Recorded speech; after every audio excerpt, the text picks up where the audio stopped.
Abençoe as crianças. Quero agradecer ao pastor José Roberto, porque a rádio livre, é isso? É web, dá o link aí, ajuda, tem que fazer o merchandising, né? Livre Web Rádio deu o anúncio certo, era para eu estar aqui domingo que vem, mas eu tive um pequeno conflito de agenda, e o José Roberto bondosamente aceitou em trocar e que eu viesse hoje, então obrigado, viu?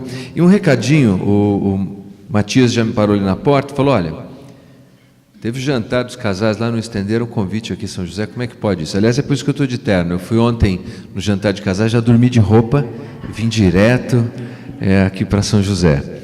Mas então vou deixar um dos convites, olha, no mês de julho tem acampamento para as nossas crianças e adolescentes, entre lá no site acampamentoabk.com e você vai encontrar as informações. Acampamento é um retiro espiritual para essa garotada e eu tenho certeza, é sempre uma bênção na vida deles, tá bom? E no mês de agosto, segundo sábado de agosto, nós temos aquele encontrão com batismo e provavelmente nós teremos um workshop sobre discipulado e grupos pequenos. Então já coloca na sua agenda e deixa pré-agendado para estarmos juntos lá. Muito bem, vamos meditar um pouco nessa manhã na palavra de Deus, um pouco mais, né? Tudo já foi tão importante e edificante que aconteceu até aqui. Os médicos, eles são unânimes em dizer que as doenças cardíacas são assassinos silenciosos. Quando você se dá conta, às vezes, é tarde demais. Mas há outras causas assim, há outros assassinos dos quais nós não nos damos conta, e eles vão entrando discreta e sorrateiramente na nossa vida. Eu gostaria de propor que um desses se chama desânimo. O desânimo, ele rouba a nossa esperança, ele prejudica a nossa fé, ele tira a nossa compreensão do valor e do propósito da vida. Ele produz semente de amargura, resignação, um tipo de vida assim, quer saber, o que será? Será. A gente perde o desejo de lutar. O desânimo é um assassino que é fiel ao seu nome, porque ele de fato retira o nosso ânimo, a nossa coragem, o nosso vigor. O desânimo é seu inimigo. O desânimo é inimigo da sua família. O desânimo é inimigo da sua carreira, do seu trabalho. O desânimo é inimigo dessa igreja. O desânimo é um inimigo. Ele é um inimigo porque ele caça a sua presa. Ele é como um predador que nos carrega para uma cova escura e nos abafa o grito de socorro. E lá no fundo dessa cova escura, nós vemos os nossos sonhos se desfazerem. Você já se sentiu desanimado? Já se sentiu desencorajado? Veja você que Dr. Dreimalski, um psicólogo norte-americano, definiu o desânimo com as seguintes palavras. Veja que interessante. O desânimo é um lento e metódico assassino que se alimenta de desapontamentos mal resolvidos na vida. E não é desse jeito? Você tem um desapontamento no seu relacionamento familiar, é mal resolvido, em pouco tempo você se vê desanimado. Na igreja isso pode acontecer, no dia a dia, no trabalho. A gente não resolve a coisa direito, e quando se dá conta, não encontramos em nós mais ânimo, vontade e coragem de fazer. Mas etimologicamente, o desânimo vem do latim desanima, que significa tirar a alma, tirar a vida, tirar o vigor, a dinâmica e o interesse de mantermos a nossa atividade e até a nossa existência. Meus queridos, muitos têm ficado pelo caminho, roubados pelo desânimo. E na passagem que eu quero compartilhar com os irmãos nessa manhã, é exatamente sobre esse assunto que nós vamos tratar. Nós vamos ver algumas causas para o desânimo e respostas que, como servos de Jesus, nós podemos oferecer para vencermos isso na nossa casa, na nossa fé, na nossa igreja, no nosso trabalho, no nosso dia a dia. Abra, por favor, no Antigo Testamento, livro Neemias, capítulo 4. Neemias, capítulo 4, nós vamos ler a partir do 1º versículo. Neemias 4, a partir do 1º versículo.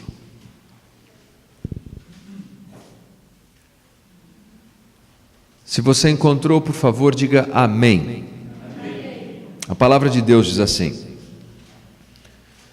Tendo Sambalate ouvido que edificávamos o muro, ardeu em ira e se indignou muito, escarneceu dos judeus.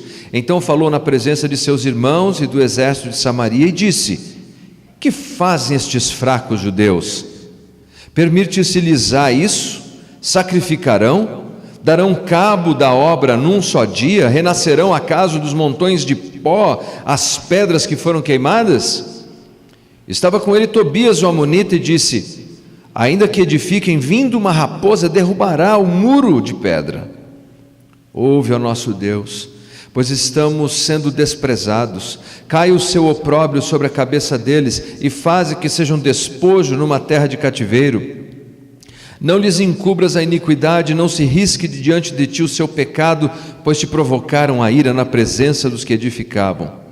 Assim edificamos o muro, e todo o muro se fechou até a metade da sua altura, porque o povo tinha ânimo para trabalhar.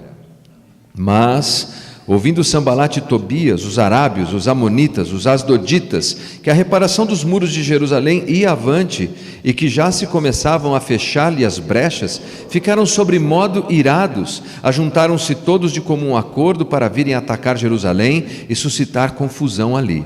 Porém, nós oramos ao nosso Deus, e como proteção pusemos guarda contra eles de dia e de noite. Então disse Judá: Já desfaleceram as forças dos carregadores, e os escombros são muitos, de maneira que não podemos edificar o muro. Até aqui é o suficiente, eu encorajo você depois ler com calma em casa. O livro de Neemias é um livro fascinante. Aliás, o livro que carrega o nome de Neemias, a maioria dos estudiosos concordam que o autor é Esdras. Esse é um livro fascinante porque ele fala de liderança, ele fala de administração, de gestão, ele fala de oração. Mas esse livro também tem um valor tipológico para a nossa fé que é maravilhoso, porque ele descreve um homem que vivia numa condição de segurança absoluta num palácio, mas se compadeceu com os carentes e fracos e veio resgatá-los. É uma tipologia do que Jesus, o nosso Salvador, fez por nós. Então há uma mensagem ainda mais profunda nesse livro. Vamos pensar um pouco no pano de fundo histórico antes de adentrarmos aqui no capítulo 4. O que nós sabemos dessa história, do pano de fundo dessa história? Algumas coisas. Você se lembra muito bem que o povo de Israel foi dividido em 2 grupos, o reino do norte e o reino do sul. Deus exortou incansavelmente o reino do norte quanto aos seus pecados e rebeldia, e eles não ouviram a palavra de Deus, e no ano 722 foram levados num cativeiro chamado cativeiro assírio. Então Deus levanta os seus profetas e exorta o reino do sul, dizendo que se arrependessem dos seus pecados, se arrependessem dos seus erros e maus caminhos. Eles, diferente de nós, que damos ouvidos à palavra de Deus e obedecemos prontamente, não é? Eles não obedeceram à voz de Deus, e no ano 586 foram levados sob o cativeiro babilônico. Mas você sabe que o poder temporal, ele muda de mão, ele vai trocando de mão, é assim. E então, no ano de 539, já não eram mais os babilônios os donos do mundo, mas os persas. E sob os persas, Deus passa a cumprir as promessas feitas aos profetas, de que aquele cativeiro do Reino do Sul duraria 70 anos, e que Deus então levaria de volta o seu povo para restaurar a amada Jerusalém de todo judeu, aliás, até hoje. E é nesses dias do rei Artaxerxes, por volta do ano 445, que esse jovem chamado Neemias não nasceu em Jerusalém, não nasceu em Israel, embora fosse judeu, ele nasceu na Babilônia e teve uma carreira meteórica, assumiu a função de copeiro do rei. Como copeiro do rei, não é alguém que cuidava apenas da copa, Ele era alguém de extrema confiança, porque era a pessoa que experimentava os alimentos do rei, as bebidas do rei, bebia do mesmo copo do rei. Imagina beber no mesmo copo. A gente aqui que não toma nem no copo da mulher, imagina tomar no mesmo copo do rei. Ele fazia isso porque ele tinha que garantir que a comida e a bebida do rei não estivesse envenenada. Então era uma pessoa de extrema confiança. Da história nós sabemos que muitos desses copeiros se tornaram verdadeiros conselheiros do rei.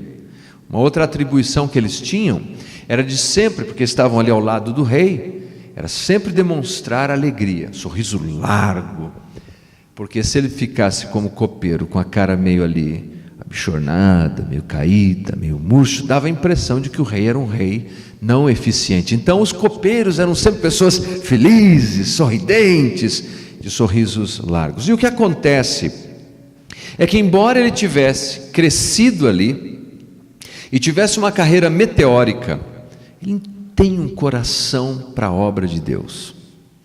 E nós sabemos do primeiro capítulo que o irmão dele, chamado Hanani, vai para Jerusalém numa expedição de reconstrução. E quando volta, atenção, naquela época não tinha Facebook, não tinha WhatsApp, não tinha Instagram, não tinha Snapchat, não tinha Twitter, e essa porção de coisa que a gente perde até a conta do que existe para comunicar. O único jeito de você saber era por meio de carta, ou sentar com a pessoa, olho no olho e perguntar: escuta, como é que estão as coisas lá? E foi o que ele fez no primeiro capítulo. Quando seu irmão retorna dessa expedição, ele animadamente pergunta: como é que estão as coisas em Jerusalém? Abra sua Bíblia, por favor, no primeiro capítulo. Veja só. Versículo 3, Neemias recebe a resposta. Disseram-me os restantes que não foram levados para o exílio, para o cativeiro, e se acham lá na província. Estão como? Em grande miséria e desprezo. Os muros de Jerusalém estão derribados, as suas portas queimadas. Era uma cena triste. Uma cidade naqueles dias que não tivesse muros era uma presa fácil aos seus adversários. Meus queridos, aquilo entra no coração de Neemias de tal maneira que ele pede a Deus para que Deus faça dele um instrumento de restauração para Jerusalém. E Deus ouve essa oração e dá a ele o favor real, pela instrumentalidade de Artaxerxes, para que retorne com financiamento para reconstruir os muros. E você sabe, algo que eles vinham lutando com tanta dificuldade, em 52 dias eles terminaram a reconstrução do muro. Quando lá em Mogi nós estávamos engajados na construção, lá, reforma e construção do nossa nova sede, porque na verdade não tem um templo, a gente tem um tabernáculo, as pessoas falam: mas olha, tem 5 meses, vai dar tempo. E eu me lembrava dessa história e dizia: gente, se o Neemias reconstruiu em 52 dias, será que a gente não consegue remodelar e edificar uma tenda em 5 meses? E com a ajuda inclusive dos irmãos aqui, dos irmãos em Mogi, em Suzano, nós conseguimos, para a glória de Deus. Mas também não sem luta. E aqui não sem luta, 52 dias eles conseguiram algo que pela providência divina foi extraordinário. Algumas das lutas que nós encontramos está aqui no capítulo 4, que é o que eu chamo de uma situação de desencorajamento e desânimo. O versículo 10, se terminasse aqui o livro, seria uma grande derrota. Já desfaleceram as forças, capítulo 4, versículo 10, já desfaleceram as forças dos carregadores e os escombros são muitos, de maneira que não podemos edificar o muro. Bom, quais são as situações aqui que culminaram com desânimo? Eu gostaria de propor algumas causas que nós encontramos aqui. A primeira das causas é abuso verbal. Eu vou apresentar para você um ABC de desânimo, de como é que a gente acaba causando ou sofrendo desânimo na vida. O primeiro é abuso verbal. Veja que do versículo 1 ao versículo 3, nós temos duas pessoas que personificam essa oposição, Sanbalat e Tobias, que zombam, ridicularizam o esforço do povo judeu. Olha só, versículo 2. Então falou na presença de seus irmãos do exército de Samaria e disse: que fazem estes fracos judeus. Fracos. E o amigo de bullying é o Tobias, o amonita, que logo na sequência diz assim: ainda que edifiquem, um elefante derruba o muro. É isso? Uma girafa, um cavalo, um elefante? Não, uma raposa.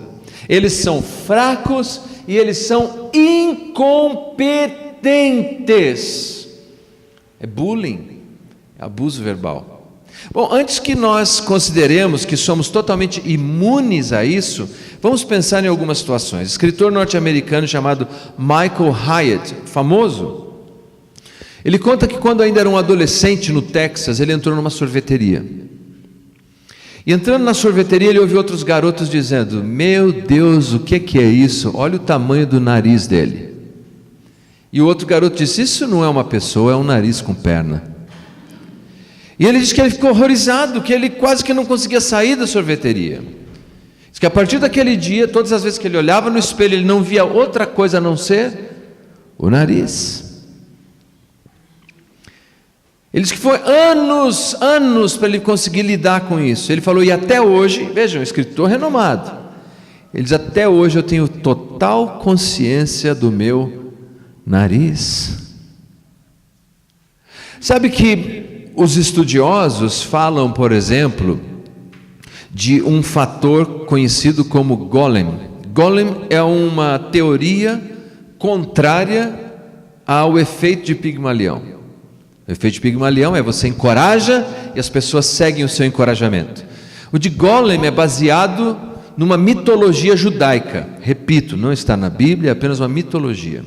Nessa mitologia, um rabino produz do barro um ser. Este ser deveria proteger os judeus das pragas, mas esse ser é tão corrupto e vai ficando tão maldoso e tão maligno que ele tem que ser destruído. Então, dessa teoria, a psicologia tomou emprestado para descrever o seguinte: que quando você é negativo e fala coisas negativas o tempo todo para as pessoas, você produz aquilo que é considerado como uma profecia autorrealizável. Você não torna as pessoas melhores quando você abusa das pessoas verbalmente. Você torna as pessoas piores. Há uma fábula, eu gosto das fábulas, que alguns sapos estavam passeando numa floresta e de repente dois deles caíram num poço. E lá dentro do poço, os dois sapinhos se esforçavam para sair e saltavam o mais alto que podiam. Mas os sapos que ficaram do lado de fora olhavam a profundidade do poço e diziam: esquece, não dá mais, acabou para vocês, game over. Pode desistir, não tem como sair daí. E eles continuavam tentando com cada força, cada músculo do seu corpo, até que um deles falou: para mim não dá, chega, desisto. Deitou, esticou a perninha e morreu. Mas o outro continuava saltando e saltava cada vez com mais força, até que de repente ele sai em câmera lenta, num voo espetacular, passa por cima dos outros sapos e aterriza delicadamente no chão. E os sapos que estavam lá à beira do poço, de boca aberta, e sapo tem boca grande, disseram: como você conseguiu fazer isso? O sapinho se aproxima deles, olha bem e lê os lábios que repetem.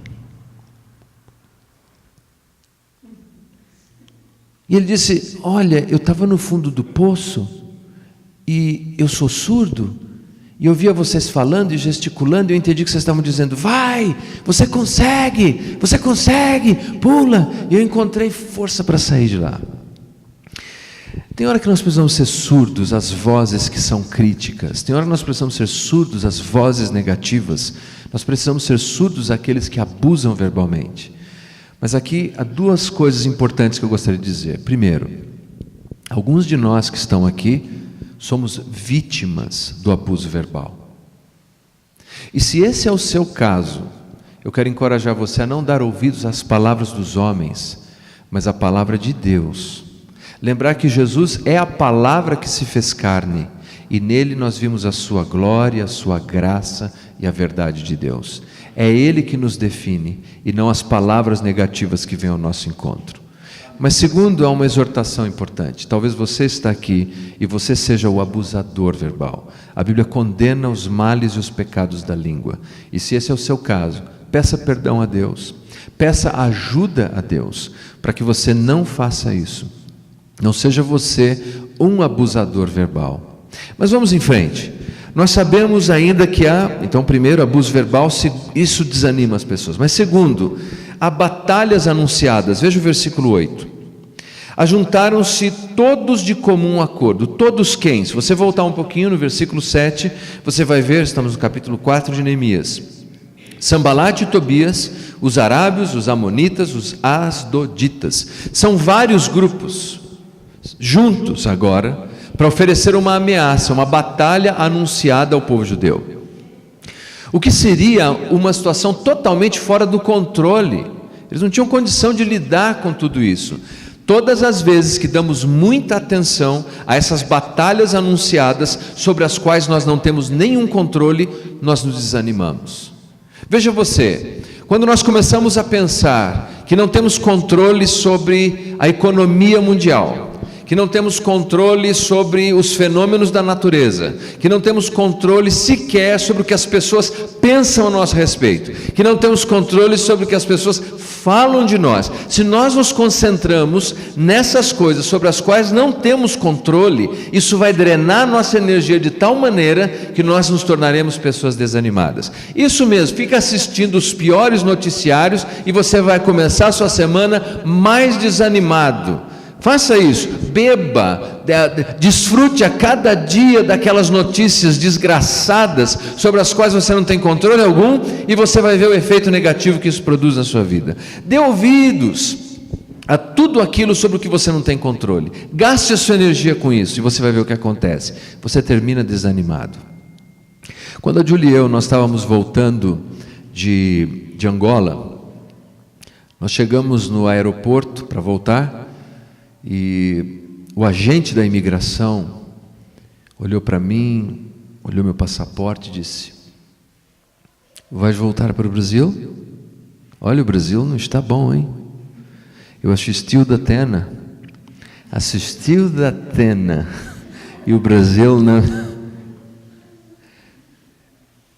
E você não sente um calafrio e um desânimo quando só dá atenção a essas coisas? Bom, em Romanos capítulo 12, versículo 2, o apóstolo Paulo nos diz que nós realmente não devemos nos conformar com o presente século, não devemos nos conformar com aquilo que está à nossa volta, com esse mundo, com essas coisas tão negativas, mas que o segredo é sermos transformados pela renovação da nossa mente, para que possamos experimentar qual seja a boa, perfeita e agradável vontade de Deus.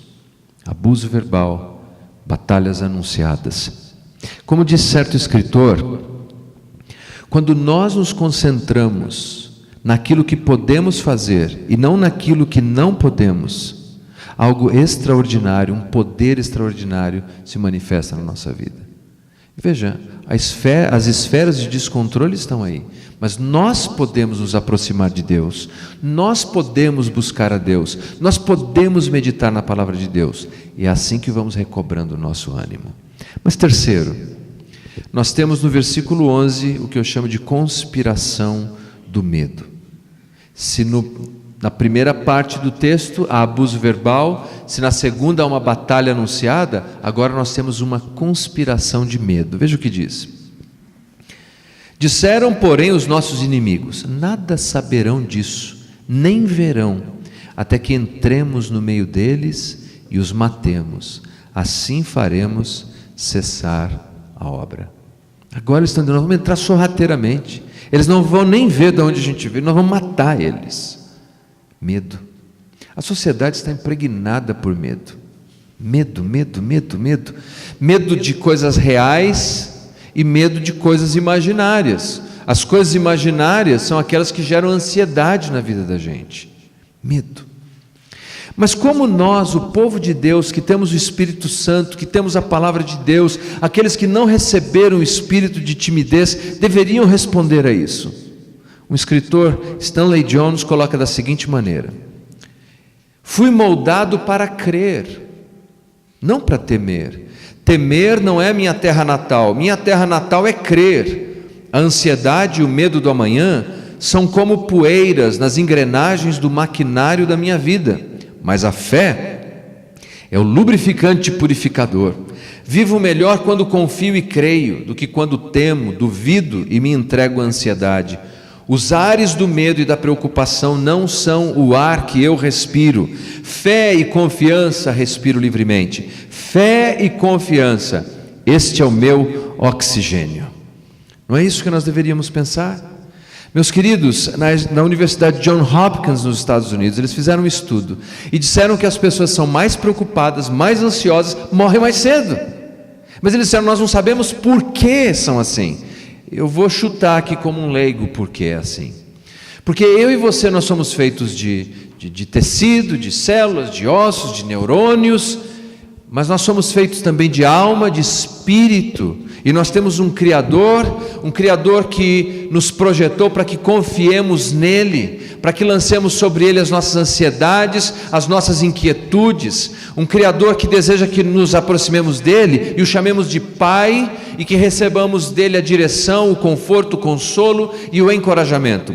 E todas as vezes que eu e você, fugimos disso e tentamos lidar com a vida apenas a partir das nossas próprias forças, nós estamos vivendo contrários à realidade para a qual nós fomos projetados. E quando assim fazemos, nós desanimamos, porque Deus não nos criou para vivermos independente deles. Qual foi a resposta que esse povo deu a Deus? Você aguenta mais uns minutinhos? Amém? Se alguém precisar sair, eu vou entender. Eles responderam da seguinte maneira, versículos 4 e versículo 5. No versículo 4, ouve, ó nosso Deus. Versículo 5, ele faz oração. Nós vemos que eles respondem com oração. Versículo 9, nós, porém, oramos. Eles oram. E eles oram como? Eu não tenho tempo de desenvolver aqui. Eles fazem uma oração imprecatória, mas eu deixo para os pastores aqui depois resolverem isso. Mas eles oram basicamente invocando a justiça de Deus. Deus, há pessoas que estão abusando de mim verbalmente, há situações que estão anunciando batalhas, há situações de conspiração que estão tentando me produzir medo, mas eu não vou fazer justiça com as minhas próprias mãos. Eu confio isso ao Senhor, e orar de tal maneira que de fato a oração seja o nosso ar, o nosso pão, o nosso alimento. Tem sido atribuído a Martinho Lutero o seguinte pensamento: ore como se tudo dependesse de Deus. Se nós orássemos com essa intensidade, as nossas orações seriam diferentes, ou não seriam?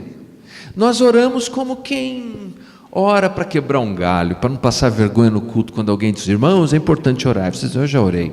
Mas orar como se tudo dependesse de Deus demandaria uma intensidade, uma energia da nossa parte. Ore. Eles oravam assim, como se tudo dependesse de Deus. Mas eles não param ali, porque não há apenas oração, mas há ação.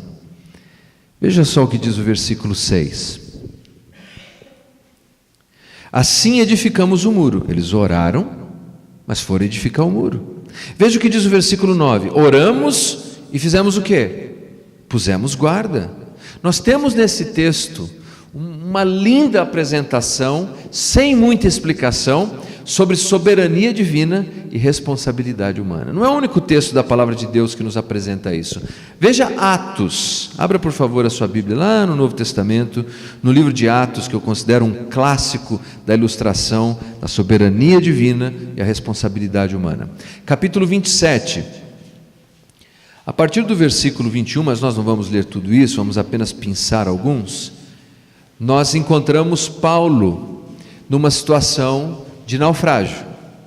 A embarcação está pronta a sucumbir e Paulo tem uma visão aqui, e é isso que ele vai explicar para essas pessoas. Ele diz assim que ninguém precisava ficar preocupado ou atemorizado, porque Deus tinha lhe dado uma mensagem especial, que ninguém daquela embarcação se perderia. Vamos ver aqui a partir do versículo 27. Quando chegou a 14ª noite, sendo-nos batidos de um lado para o outro no mar Adriático, por volta da meia-noite, pressentimos os marinheiros que se aproximavam de alguma terra, e lançando prumo, acharam 20 braças. Passando um pouco mais adiante, tornaram a lançar o prumo, acharam 15 braças, e receosos de que fôssemos atirados contra lugares rochosos, lançaram da popa 4 âncoras, e oravam para que rompesse o dia. Procurando os marinheiros fugir, e tendo arraiado o bote no mar, a pretexto de que estavam para largar âncoras da proa, disse Paulo ao centurião e aos soldados: se estes não permanecerem a bordo, vós não podereis salvar-vos. Agora volta um pouco e veja o versículo 25 e o versículo 26, nós estamos no capítulo 27. Portanto, senhores, tende bom ânimo, não desanimem, tenham ânimo, não desanimem, pois eu confio em Deus, que sucederá do modo que me foi dito. Porém é necessário que vamos dar numa ilha. Se você volta mais um pouco, você vai ver no versículo 23, porque esta mesma noite um anjo de Deus, de quem eu sou, a quem eu sirvo, esteve comigo dizendo: Paulo, não temas, é preciso comparecer diante de César, e eis que Deus por sua graça te deu todos quantos estão contigo. Basicamente, Paulo, não qualquer Paulo, Paulo o apóstolo diz: Deus apareceu para mim ontem e disse que ninguém vai morrer. E fizeram aleluia, teve uma festa enorme. Mas quando a turma começou a ver que a profundidade estava diminuindo, fala: esse barco aqui vai ficar aos pedaços, vamos fugir. Os marinheiros, eles disseram: olha, pera lá, mas se eles fugirem, ninguém se salva. Mas Paulo, você não disse ontem que Deus apareceu? Há um equilíbrio entre a promessa de Deus, a oração e a responsabilidade humana. Ore como tudo depende de Deus, é a citação atribuída a Martim Lutero. E a última parte da citação é: mas haja como se tudo dependesse de você. Quer sair do desânimo? Quer sair do desânimo? Ore. Quer sair do desânimo? Haja. Levante. Comece a fazer o que deve ser feito. Mark Twain dizia assim: se você tem que beijar um sapo, beija logo, não olha muito para ele. Equilíbrio, oração e ação. Concluindo, em 1840, o bispo protestante chamado Samuel Gobat, ele estava voltando de uma expedição missionária, que foi muito, muito difícil, foi um período complicado da vida dele. E quando ele estava retornando, ele entrou numa caverna para orar. Ele sentia que Deus não estava cuidando dele, ele sentia que Deus o tinha abandonado. Na escuridão do fundo daquela caverna, ele abriu o coração para Deus, disse: Deus, o Senhor me abandonou, olha que raio de viagem missionária eu tive, muito difícil, como é que o Senhor fez isso comigo? E enquanto ele orava, os olhos dele e a visão dele foi se ajustando à escuridão. Então ele viu lá no fundo daquela caverna uma hiena com seus filhotes. Os zoólogos e os biólogos, eles dizem que a hiena com filhotes é um dos animais mais ferozes que existe. A hiena não é só um carniceiro, ela é um predador. Por exemplo, uma matilha de hiena consegue devorar uma zebra em 25 minutos. Se você não acreditar nesses estudos científicos, assista ao filme da Disney, Rei Leão, você vai ver como a hiena pode ser violenta. Quando ele viu aquele animal dentro da mesma caverna que ele estava, com os filhotes, ele saiu devagarinho, na ponta do pé, orando, dizendo: Senhor, cuida de mim, cuida de mim, cuida de mim. E saiu da caverna, convencido de que Deus estava cuidando dele. E que algumas vezes na vida, nós precisamos que Deus abra os nossos olhos na escuridão, para que possamos enxergar de quantos perigos que sequer podemos imaginar, a boa mão de Deus tem nos protegido. Sabe, a maior conquista desse mundo não é a conquista financeira, não é a coisa mais importante que nós podemos ganhar. O mais importante para ganhar desse lado da eternidade é ganhar a alma. Ganhar a alma. Cuidado. Cuidado para você não perder a sua no calor da batalha. Eu te digo em nome de Jesus, diga não para o desânimo. Ore, confie em Deus, levante a cabeça e vá em frente. Pai Santo, Pai querido, obrigado por essa manhã, pelos meus irmãos e irmãs, obrigado pela sua palavra, pela história de Neemias, uma história que certamente é inspiradora.